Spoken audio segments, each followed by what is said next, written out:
sou a Gabi Ometo e se esse vídeo tá saindo no dia certo, Feliz Natal pra vocês. Espero que tenham ganhado muitos livros. Eu só ganhei um do meu namorado. O vídeo de hoje eu vou trazer um pouquinho da minha experiência de leitura do livro Lady L, da Amy Okuno. Eu já tenho resenha de um livro dela, vou deixar aqui nos cards se vocês tiverem a curiosidade para conhecer mais sobre a obra dessa autora. A Ellie, ela perdeu os pais ainda quando era muito pequena e foi criada pelo seu tio, que a amava até mais que as próprias filhas. Porém, ele morre também muito cedo, quando ela tinha 8 anos, a deixando sozinha com a tia. Eu esqueci o nome, mas tudo bem. E essa tia simplesmente odiava a menina com todas as forças. Ela queria no início mandar essa menina por um colégio interno, mas o próprio testamento do tio não permitia tal coisa. Então ela teve que suportar a menina. A Ellie, nesse meio tempo, ela percebe que ela vai morar de favor. E por algum motivo, ela descobre que morar de favor não é uma coisa boa.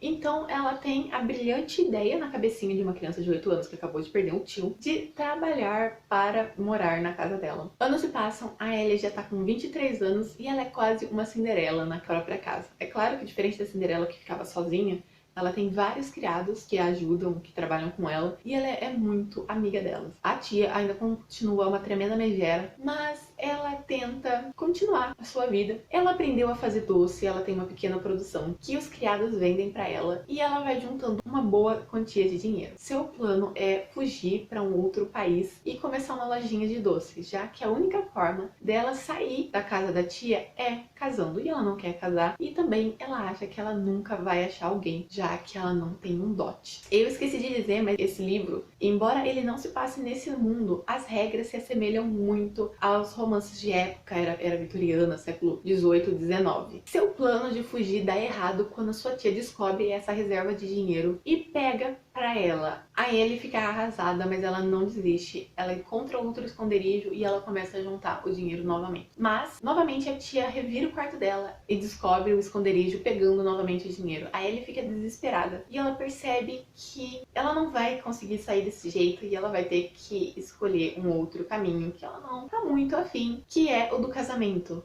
Ela então aceita o pedido de casamento de um lord, que eu esqueci de pegar o nome e que também é muito difícil. Eu vou deixar escrito aqui, pra mim não precisar falar. Esse é o lord, ele é um viúvo e ele já tava cortejando a Ellie há um tempo. Ela tava enrolando ele, mas diante da situação, ela percebe que a única forma dela sair daquele inferno era com o casamento. Ela tinha esperança de, naquele casamento, encontrar um lar com amor, já que ela não sentia isso desde que o tio faleceu. Ela tem um lindo casamento, vai morar numa linda casa, ela não precisa mais trabalhar ou se preocupar com dinheiro, e ela acredita que a vida dela tá indo por o caminho certo, que finalmente ela vai ter amor na vida dela. Mas seus sonhos vão por água abaixo quando ela pega o marido numa indiscrição noturna. E ela percebe que talvez ela cometeu um enorme erro ao se casar com ele, e agora ela tá presa com ele para sempre. A Ellie é uma personagem à frente do seu tempo. Embora ela seja da nobreza, ela não usa corpete, ela não tem problema em trabalhar. O sonho dela é realmente ter uma loja de doce. E principalmente ela tem uma amizade muito forte com os criados, tanto na antiga casa como na casa do Lorde. E ela sempre trata eles muito bem e principalmente dá valor ao trabalho deles. Mesmo depois da inscrição do marido dela, que a deixou devastada, ela decide que ela não vai deixar isso abalar a nova vida dela. Ela começa a encarar o marido como um simples colega de casa, já que nem mesmo dividir um quarto eles dividem. E ela decide fazer daquele lugar o seu lar. Ela começa uma revolução, muda tudo na casa, muda a decoração, os cômodos, muda algumas regras dos criados, inclusive aumenta o salário deles. E também ela volta a fazer os seus doces e vender, dessa vez não tendo que se preocupar com alguém que vai pegar o seu dinheiro. Gente, a Ellie, ela deve ser muito capricorniana, porque ela ama trabalhar e ela é muito empreendedora. Parece que tudo que ela toca dá ouro. Às vezes ela nem quer começar um negócio, mas quando ela vê, todo mundo quer comprar o que ela fez. Chega a ser um pouco engraçado, eu assumo, ver essa parte do livro. Não estragou de forma nenhuma.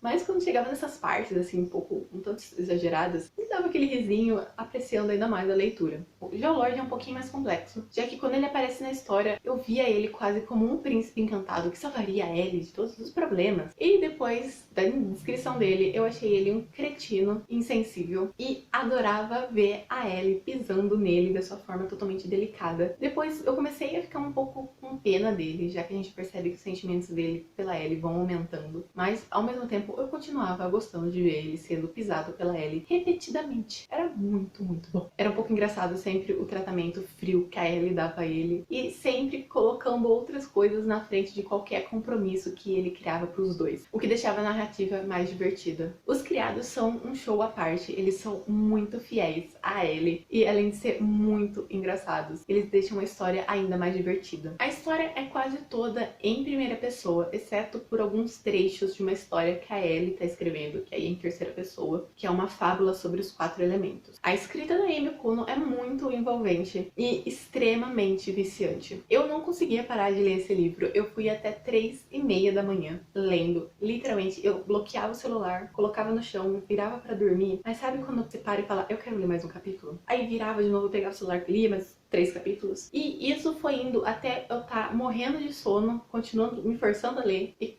praticamente caí no sono com o celular na mão. É uma narrativa muito envolvente. As únicas vezes que eu sentia que a narrativa se tornava menos envolvente era durante a fábula que a Ellie estava escrevendo sobre os 4 elementos. Embora ela seja muito bem escrita, seja importante para a história, pra mim, Gabi, não funcionou.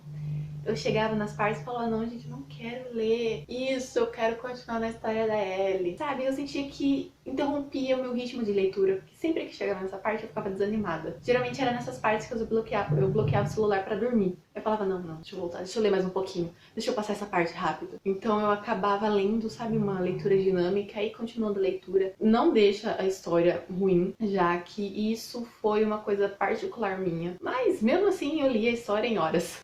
Gabi, não funcionou, mas talvez pra vocês funcione e seja maravilhoso. A história é muito bem construída, só que como eu disse antes, ela se passa em um mundo que não é o nosso. Embora se assemelhe muito a século XVIII e XIX, tem muitas regras diferentes.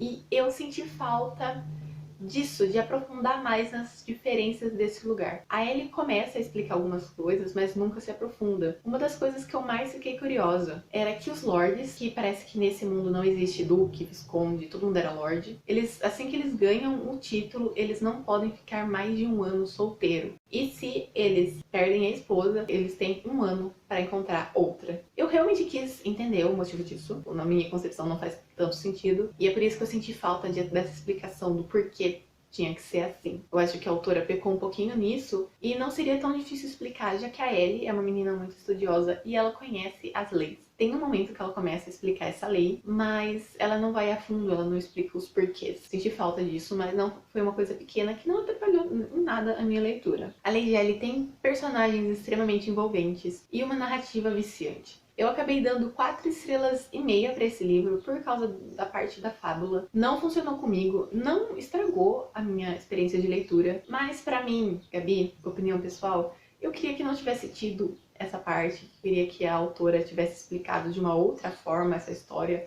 Não sei o que poderia ter feito, mas realmente eu não gostei dessa divisão, porque muda muito o ritmo da narrativa, muda muito o mundo. De repente a gente tá num mundo vitoriano, vamos dizer assim, que a Ellie tá se divertindo, tá aprontando, tá vivendo, e depois a gente pega um mundo mais fantasioso, mais diferente, mais detalhado, sabe? Muda muito a narrativa, pra mim não funcionou, mas como eu disse antes, isso é minha opinião, pra vocês podem funcionar. E não tira em nada o brilho da história. Eu adorei, ela é muito viciante. Eu li em questão de horas. Eu realmente devorei o livro. E se vocês gostam de romance de época ou querem conhecer um, eu acho legal vocês começarem pela Lady Ellie. Tá disponível no Kindle Unlimited. Já conhece o livro? Deixa aqui a sua opinião sobre ele aqui nos comentários. Se você gostou do vídeo, deixa o gostei. Se inscreve no canal se ainda não for inscrito. Eu tô sempre trazendo resenhas de livros nacionais. Eu convido vocês a lerem os meus livros no Wattpad. Estão todos completos, o Wattpad é de graça. Os links estão aqui na descrição. E vão me seguir nas minhas redes sociais. Eu tô sempre postando algo relacionado à escrita ou à leitura. Até o próximo vídeo.